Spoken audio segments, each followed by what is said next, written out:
muchas gracias, Erika, tanto a usted como a mi apreciado amigo Vicente Palacio, por la cordial invitación que me han hecho para participar en este coloquio con ustedes, con motivo de la puesta en circulación del informe Iberoamérica en su segunda edición.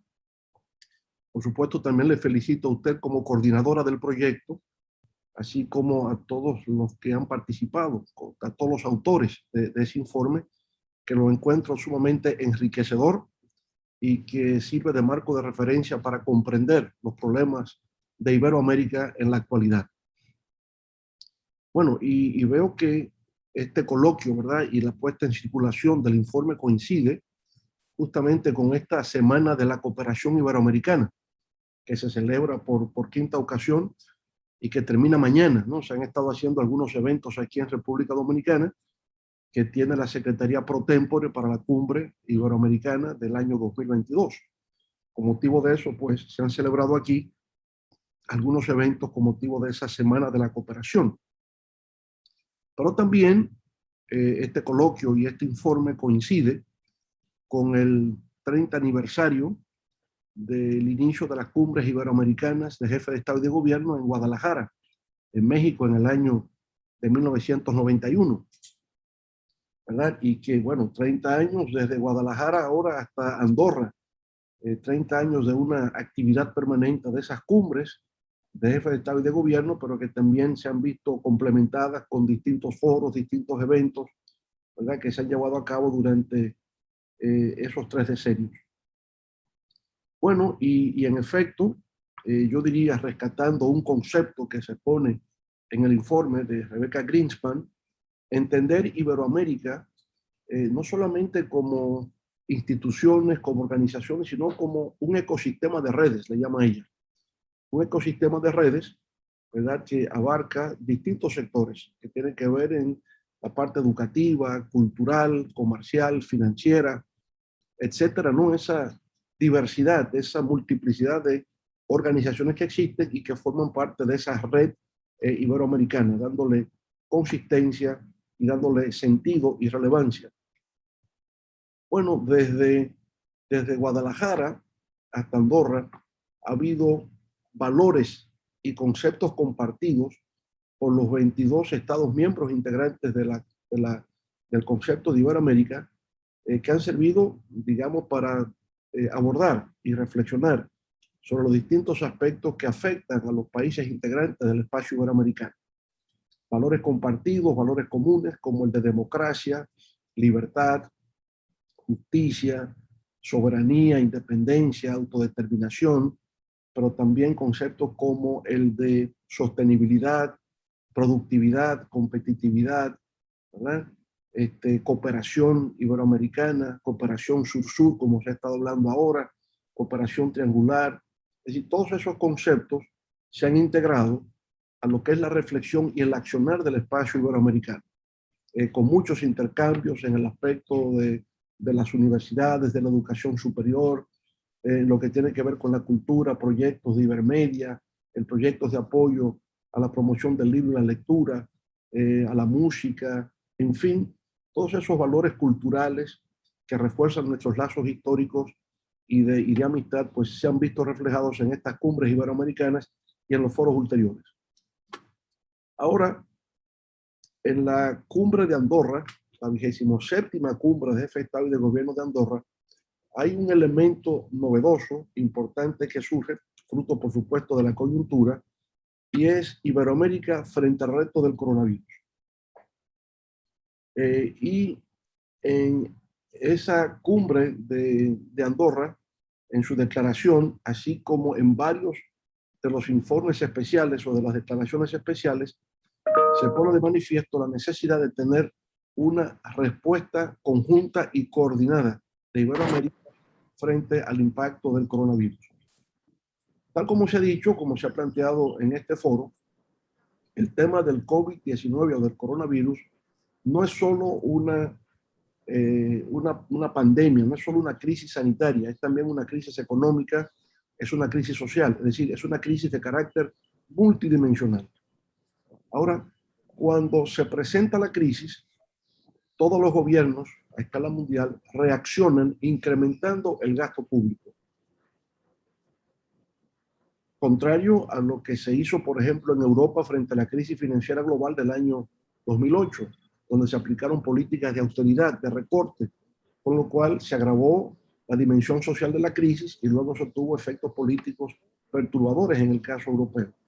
Pero en esta ocasión parece que ha habido una mayor comprensión y, por tanto, un consenso en el sentido de que la respuesta tenía que ser la necesidad de incrementar el gasto público. Ahora, eso se hizo en un contexto, a su vez, de disminución de los ingresos fiscales, con lo cual se agravó un problema que tenían varios países iberoamericanos, pero también a nivel de la economía global, que es el tema de la deuda, ¿no? El tema de la deuda externa. En la actualidad, se calcula la deuda a nivel global en 293 billones de dólares, o como dirían los norteamericanos, 293 trillones de dólares, lo que representa el 330% del Producto Bruto Mundial. De manera que el tema financiero, el tema de la deuda, ciertamente se ha convertido en una preocupación de carácter global. En América Latina y el Caribe, la deuda también ya era problema antes de la pandemia, pero como consecuencia del incremento del gasto público y una disminución o caída de carácter fiscal, pues se ha convertido ahora en un problema agravado. La respuesta que se ha pretendido dar a este tema de la deuda y a la necesidad de incrementar el gasto público para estimular la recuperación de la economía, ha sido la de realizar o poner en marcha reformas fiscales. Bueno, eso se hace a nivel de Estados Unidos, a nivel de OCDE, y también se ha estado planteando en América Latina y el Caribe. Ahora, se trataría de reformas fiscales distintas.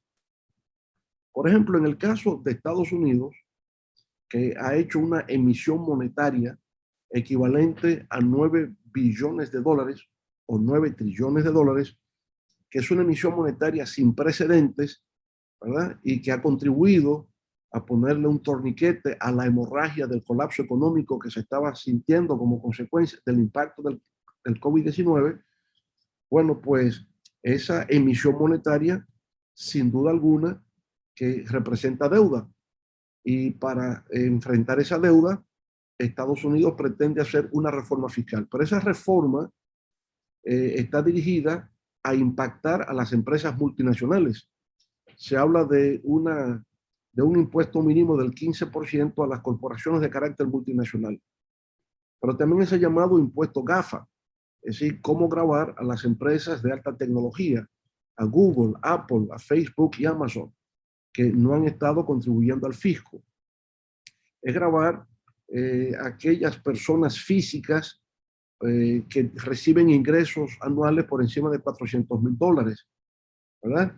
Entonces, hay un nivel impositivo, hay un criterio de carácter fiscal que es gravar, ¿verdad?, en forma progresiva a los que más tienen.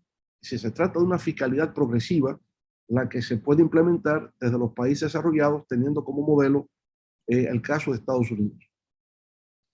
En el caso de América Latina y el Caribe, y en el caso específico, por ejemplo, de nosotros aquí en la República Dominicana, se hace más difícil una fiscalidad progresiva por la estructura económica que tenemos. Por ejemplo, una economía que descansa en zonas francas industriales, se trata de inversión extranjera directa, fundamentalmente, que viene al país en el desarrollo de textiles, prenda de vestir, calzado, plásticos, equipos médicos, que luego son exportados al mercado norteamericano en condiciones arancelarias muy favorables, es decir, exenciones arancelarias. Así se entra al mercado norteamericano. Pero esas empresas no pagan el impuesto sobre la renta. Por consiguiente, si en el marco de una reforma fiscal se dice las empresas de zonas francas deberán pagar el impuesto sobre la renta, entonces se van a algún otro lugar donde no paguen el impuesto sobre la renta. Bueno, igual pasa, por ejemplo, el sector turístico, que es un pilar de nuestras economías en Centroamérica y el Caribe. Para que haya inversión en el sector inmobiliario turístico, tienen que establecerse determinadas exenciones. Si esas exenciones se eliminan en el marco de una reforma fiscal, pues entonces no habrá nuevas inversiones en el desarrollo inmobiliario turístico, con lo cual se afectaría. Por tanto, lo que estamos viendo, podemos ver también el sector agropecuario, para asegurar, para tener la certeza de la seguridad alimentaria, todas las importaciones de equipos, maquinarias, insumos al sector agropecuario tienen que tener una tasa arancelaria cero, es decir, no pagan impuestos al Estado. Bueno, entonces con esa estructura económica, es obvio que la única reforma fiscal para generar los recursos que permitan mantener el gasto público y por tanto reactivar el crecimiento en la etapa post-pandemia, tendría que ser gravando el consumo. Es decir, sería lo que llamaríamos el IVA, sería el impuesto al valor agregado, el impuesto selectivo al consumo, y por tanto sería una reforma fiscal de carácter regresivo que afectaría fundamentalmente a la clase media y que afectaría a los sectores más vulnerables de la sociedad. En Colombia se intentó una reforma fiscal y hubo una reacción adversa por parte de la población, protestas sociales. El presidente Iván Duque tuvo que dar marcha atrás a ese intento de reforma fiscal porque se había tornado sencillamente inviable. Anoche aquí en la República Dominicana, el presidente Luis Abinader, en un discurso a la nación, informó que un proyecto de reforma fiscal que se estaba conociendo a través de distintas instituciones del gobierno dominicano ya no será implementado. Por consiguiente, comprendió que en el marco actual, donde hay incremento de los precios de los combustibles, fundamentalmente de petróleo, que estuvo antes de la pandemia oscilando a $30 el barril, que en estos momentos está a $83, y que de acuerdo con instituciones como Goldman Sachs o Citigroup, se proyecta para diciembre de este año a $90 el barril. Cuando tenemos escasez del carbón, escasez de gas natural, con lo cual estamos entrando en una crisis energética como consecuencia de la inflación que ya estamos experimentando por el alza del precio de los commodities. Eso es una reacción colateral no prevista, ¿verdad?, de la recuperación. La emisión monetaria siempre encuentra como límite a la inflación. A esto se le suma el aumento de la demanda en China, en Estados Unidos, en Europa, ¿verdad? Ese aumento de la demanda tiene un efecto inflacionario. Si a eso se le suma la crisis energética, se le suma el colapso de las cadenas globales de valor, el aumento del pago del flete, el seguro marítimo, ¿no? Si se añade todo esto, tenemos una crisis ahora mismo en el marco de la recuperación. Y si a esa crisis inflacionaria que tenemos en el marco de la recuperación se le añade una reforma fiscal que afecta a la clase media, es evidente que eso tendría repercusiones sociales y políticas desestabilizadoras para la región latinoamericana. De manera que lo que se ve como una necesidad, aumentar ingresos tributarios, ingresos fiscales, para aumentar el gasto público y poder así estimular el crecimiento económico, hoy día no luce políticamente viable en América Latina y el Caribe. Entonces, aquí es donde juega un papel importante el rol que se desempeña en el marco del espacio iberoamericano. Yo pienso que ha sido una contribución muy importante la que se ha logrado a través de la cumbre de jefe de Estado y de gobierno de Andorra, ahora, al plantearse Iberoamérica frente al reto del coronavirus. Y lo que nace en Andorra, ¿verdad?, y ahora se fortalece en la conferencia de ministras y ministros de Hacienda y Economía, ya con la Secretaría pro tempore en manos de República Dominicana, porque esta reunión de los ministros y ministras de Hacienda y Economía se ha dado en el mes de mayo, ya expuesto a Andorra. Bueno, hay un criterio, un concepto que se va evaluando, que tiene mucho valor en estos momentos, y es el hecho de que no hay una solución de carácter nacional a un problema de carácter global. La pandemia es un problema, es una crisis multidimensional de carácter global. Por consiguiente, requiere de acciones conjuntas coordinadas de carácter global. Los países de América Latina y fundamentalmente los de Centroamérica y el Caribe no están en condiciones de tener respuestas nacionales a este problema de carácter global. Sencillamente porque no existen los recursos y porque no es oportuno realizar reformas fiscales que impacten severamente a la clase media, ¿verdad?, a los sectores más vulnerables y a los sectores marginales de nuestras sociedades. Tal vez América del Sur podía entrar en otra categoría en la medida en que evoluciona el tiempo, en razón de que el alza de los precios de los commodities va a generar mayores ingresos a los estados sudamericanos. El precio del petróleo, el precio del gas, el precio del cobre, el precio de la soya, que son productos, son parte de los commodities de América del Sur, le va a generar mayores ingresos y tal vez de esa manera podrán disponer de recursos para seguir estimulando el crecimiento económico hasta alcanzar, ¿verdad? Hasta alcanzar, poner de nuevo en primer plano, cumplir con los objetivos del desarrollo sostenible o la Agenda 2030 de Naciones Unidas. Entonces, el gran aporte que veo desde el ámbito iberoamericano que se está realizando es poner de relieve que tiene que haber una reacción conjunta y coordinada, es decir, una respuesta global. Y esta respuesta global ya empieza a darse cuando desde Andorra se plantea primero que países de renta media, como es la mayoría de los países de América Latina y el Caribe, puedan acceder a una financiación blanda, al igual que se ha hecho con los países muy pobres altamente endeudados. Porque en el marco de esta pandemia se ha hecho una distinción entre estas dos categorías de países. Con respecto a los países muy pobres altamente endeudados, nos parece muy bien que se hayan tomado medidas para reprogramar el pago de la deuda, disminuir intereses, eliminación de moras y reprogramación hacia el futuro de nuevas fórmulas o nuevas fuentes de financiación. Entonces se ha excluido a los países de renta media, pero que es una renta media todavía muy frágil. Son países que han venido luchando para ocupar ese nivel, pero todavía tienen muchas vulnerabilidades, ¿verdad? Tienen todavía unos sesgos socioeconómicos que tienen que ser abordados y no están en condiciones por sí mismos de afrontar este problema.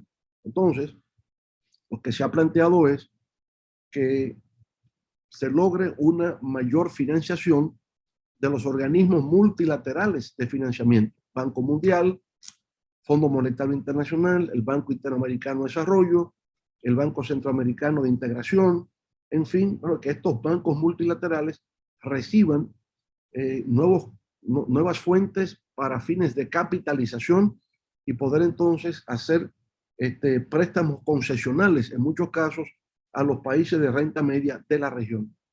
Se ha planteado desde Andorra la idea de que el Fondo Monetario Internacional pueda hacer emisiones de derechos especiales de giro y que aquellos países ya desarrollados que renuncian al uso de esos derechos especiales de giro fuesen transferidos entonces a los países de renta media iberoamericanos a los fines de que eso sirva para realizar las inversiones que se requieren y garantizar el crecimiento económico y sostenible de mediano y largo plazo.